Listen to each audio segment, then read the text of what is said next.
À 40 ans, j'ai développé un cancer ORL, ou cancer maxillofacial. Bon, on m'a opéré, on m'a enlevé tout le haut de la mâchoire, les dents, le palais, et j'ai eu la chance d'avoir une rémission de 12 ans. Ensuite, en 2013, j'ai eu une récidive, et là, ça a été un peu la catastrophe, quoi, parce que j'ai fait récidive sur récidive, opération sur opération, rayon et tout. J'ai dû quitter mon travail, et depuis, bon, les médecins prolonge ma vie. On essaye de gagner du temps, mais disons que le cancer a quand même pris le dessus. Ça a un côté irréversible, donc maintenant on gagne du temps, on gère la douleur et puis voilà quoi, et on contrôle. Quand on vous voit, Françoise, vous avez l'air en pleine forme. Oui, j'ai le sourire, oui, je suis en pleine forme. Quand je dis en pleine forme, c'est pas le mot parce que l'image qu'on donne de soi et puis ce qu'on est vraiment dans l'intimité, quoi. Il y a quand même des différences, mais comme je suis quelqu'un de très positif, forcément, je ne donnerai toujours que le meilleur de moi-même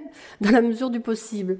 Donc voilà, si je suis en pleine forme, comme vous dites, c'est sûrement aussi parce que j'ai réussi. Ce que beaucoup de gens n'arriveront pas à faire, c'est de trouver une solution à ma fin de vie. Et quelque part, le fait d'avoir pu préparer un dossier en Belgique pour aller mourir le moment voulu en Belgique par euthanasie active, c'est un soulagement pour moi. Ça me donne des ailes, quoi. C'est vraiment, ça me permet de me consacrer rien qu'à ma maladie. Et je pense que je vais encore gagner du temps parce que j'ai le moral, parce que je me bats, parce que je ne suis pas parasité par des idées qui seraient négatives et que j'aurais si j'avais pas cette porte de sortie. Je sais que c'est irréversible et les médecins le savent aussi, pour la bonne raison que, je veux dire, quand mon médecin traitant a téléphoné à mon chirurgien en lui disant si elle se fait pas opérer, les prochaines opérations, quelle est son espérance de vie, il lui avait dit 1 an et demi. Vous voyez ce que je veux dire?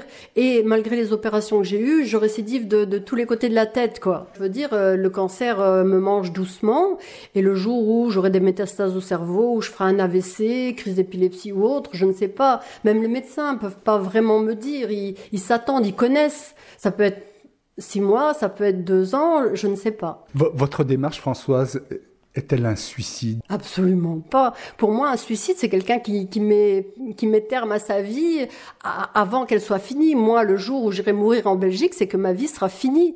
Vous vous rendez compte, une vie à l'hôpital, est-ce que c'est une vie? Pour moi, c'est pas une vie. Bon, je comprends que plein de personnes pensent autrement, mais j'estime que les personnes qui pensent comme moi, on doit les respecter et surtout que ça n'implique rien pour les autres. Vous avez une famille, Françoise, comment réagit-elle, vos enfants, en l'occurrence? Oui, c'est une question qu'on se pose souvent. Je vais vous dire, moi j'ai une mère qui a 86 ans, mon père est mort il y a 20 ans, j'ai 3 enfants de 28, 34 et 36 ans, j'ai des frères et sœurs aussi, et je veux dire, tout le monde est en accord avec moi, et même, je vais vous dire, même ils y étaient pas, dans notre famille, on se respecte, et la volonté des uns, je veux dire, quand on respecte le choix de chacun, jamais j'imposerai quelque chose à mes enfants, comme jamais ils m'imposeraient quelque chose, c'est logique, quoi. Des fois, j'entends dire, et votre famille, si votre famille est d'accord, mais ma famille n'a rien à voir là-dedans, même si elle est d'accord. J'ai des enfants qui sont solidaires, la famille qui est solidaire, qui est aimante, qui comprend tout à fait ma démarche. Et je vais vous dire, même, mes enfants, ils sont tristes parce qu'ils savent que je vais sûrement mourir avant l'heure, comme on dit, toujours un peu trop tôt.